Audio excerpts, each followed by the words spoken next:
Mais um dia, mais um vídeo. Bom dia, pessoal! Meu nome é Nathalie e no vídeo de hoje nós vamos falar sobre um caso brasileiro, mais uma vez. É o caso Maria Nilce. E é claro, antes de começar, eu gostaria de dizer que eu não quero desrespeitar ninguém com o que eu falo nesses vídeos. Eu crio esses vídeos por motivos educacionais. Eu não quero ser sensacionalista, eu não tô romantizando nada do que aconteceu. Muito pelo contrário, são coisas muito sérias, são coisas problemáticas. E a gente precisa discutir essas coisas. E é por isso que eu crio esses vídeos. Eu também gostaria de lembrar que esse vídeo vai estar legendado em inglês para que pessoas de outros países também possam assistir e ter essa informação. Ah, e eu gostaria de lembrar vocês também que eu tenho uma playlist com todos os meus casos criminais e mistérios. E eu vou... Se eu lembrar, ela vai estar na descrição. Se não, vocês vão no meu canal que ela vai estar lá. É isso então. Vamos começar?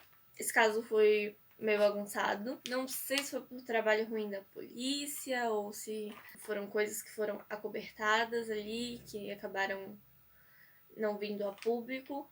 Mas o caso ficou um pouco bagunçado, a história ficou um pouco bagunçada. Muitas pessoas acham que os verdadeiros culpados, os verdadeiros mandantes do crime nunca foram julgados e que essas pessoas que foram julgadas eram só uma parte do verdadeiro grupo de pessoas que mandou assassinar Maria Nilce. Maria Nilce dos Santos Magalhães nasceu em 1941 em Fundão, do Espírito Santo. No ano de 1961, ela se casou com o jornalista Djalma Juarez e passou a morar em Vitória, e lá ela teve 4 filhos. Ela começou a carreira como jornalista em 1967.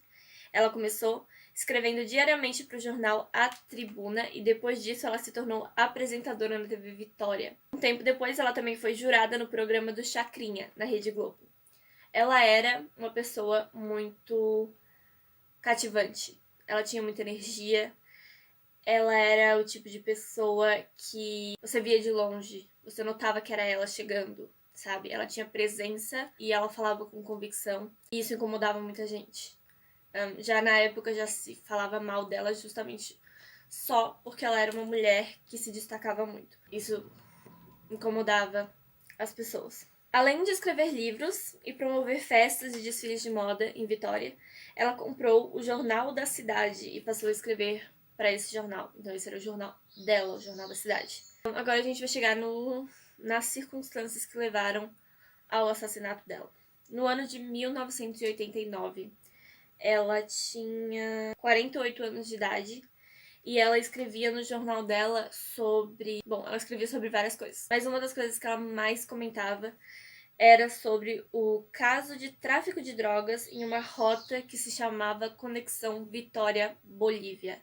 Era uma rota de tráfico de drogas e também de roubo de carros e que envolvia muitos policiais e envolvia muitas pessoas públicas, pessoas influentes, e ela vivia ameaçando levar a público o nome dessas pessoas. Ela criticava o tráfico de drogas no geral e ela dizia que ia começar a fazer acusações. Ela sempre ameaçava que ia soltar nomes a qualquer momento e isso preocupava, né, as pessoas, porque eles não sabiam. Uma coisa é você ameaçar, né? Outra coisa é você dizer. Eles não sabiam se ela tinha mesmo essas informações ou se ela fazia isso como um meio de atrair essas pessoas e pensar assim, se eu começar a ameaçar, talvez eles venham até mim com as informações. Talvez. Mas ela ameaçava, ela realmente dizia que ia levar a público. No dia 5 de julho de 1989, ela foi deixada de carro pela filha na academia que frequentava. A filha estava levando ela na academia e depois ela ia para a faculdade. Quando ela saiu do carro, um homem apontou uma arma para ela. Ele puxou o gatilho, mas a arma falhou. E isso deu tempo da filha dela reagir e dizer: mãe, corre. Sai daqui, esse homem vai atirar em você. A Maria Nilce entrou em pânico e correu para um ônibus que estava parado no ponto de ônibus ali perto. Entrou no ônibus, porém não deu tempo. Ela levou 3 tiros e foi colocada no carro. Elas foram correndo para o hospital, mas infelizmente ela chegou no hospital morta. O atirador também, infelizmente, fugiu da cena do crime. Após interrogar várias pessoas, os delegados envolvidos no caso, os primeiros delegados a serem envolvidos no caso foram Josino Bragança e Cláudio Antônio Guerra. Eles apontaram outros 2 policiais como culpados ou mandantes desse crime, que várias pessoas acharam, desde o início desse caso até o final, é que haviam mandantes, que alguém pediu para alguém matar Maria Nilce. E em momento nenhum se pensou que seria uma coisa passional, que seria uma coisa pessoal, que a pessoa estava já seguindo Maria Nilce porque tinha motivos pessoais para matá-la. Acabou que assim, ninguém pensou nisso.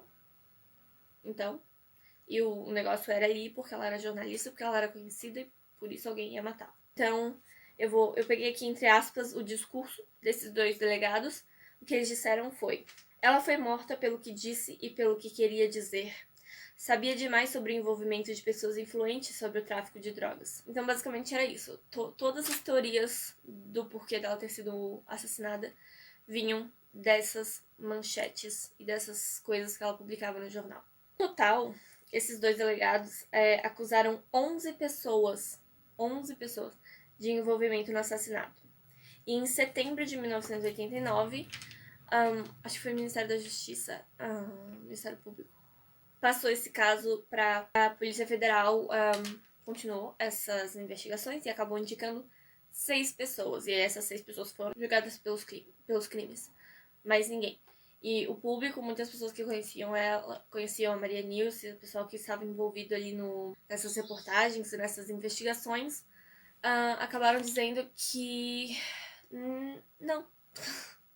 Que poderia ter mais gente envolvida e que a investigação foi cortada, não foi suficiente. Essas pessoas, então, eram um policial civil chamado Romualdo Eustáquio da Luz Faria, um policial militar chamado César Narciso de Souza, um piloto chamado Marcos Egídio Costa, José Aldir Andreata, que era um empresário, José Sasso, e o Sasso era o atirador, é a pessoa que eles acham que foi até o carro dela para atirar nela. E Charles Roberto Lisboa.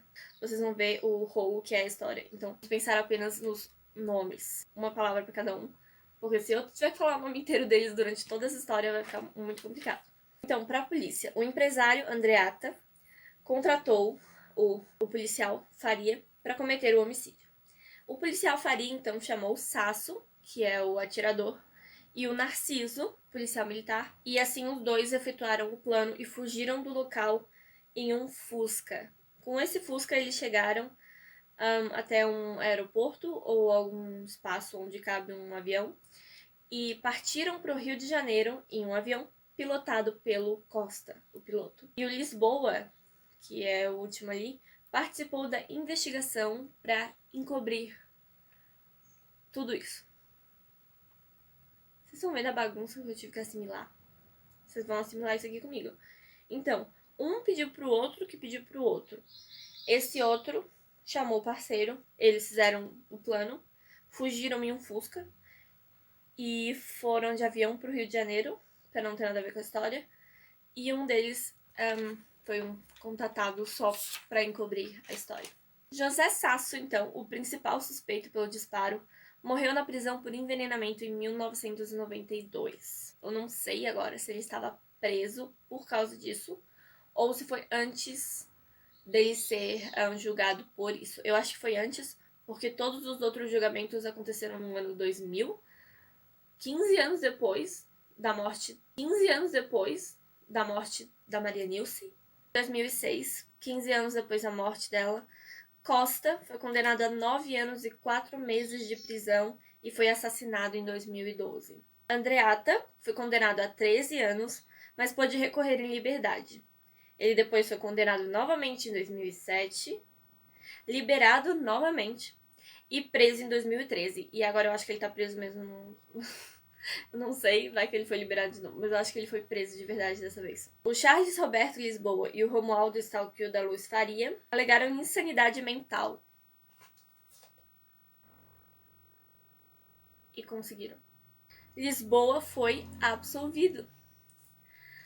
Faria acabou condenado em 2008 por outro homicídio. E é isso, desses dois foi só isso mesmo. César Narciso de Souza foi absolvido em 2006, julgado novamente em 2012 e condenado a 19 anos de prisão, mas recorreu em liberdade. Sim. Acreditem ou não, é assim que esse caso acabou. E é por isso que muita gente ficou insatisfeita com o resultado. Metade dessa gente foi absolvida. Metade recorreu em liberdade. Quais são as provas? Quais são as provas, Brasil?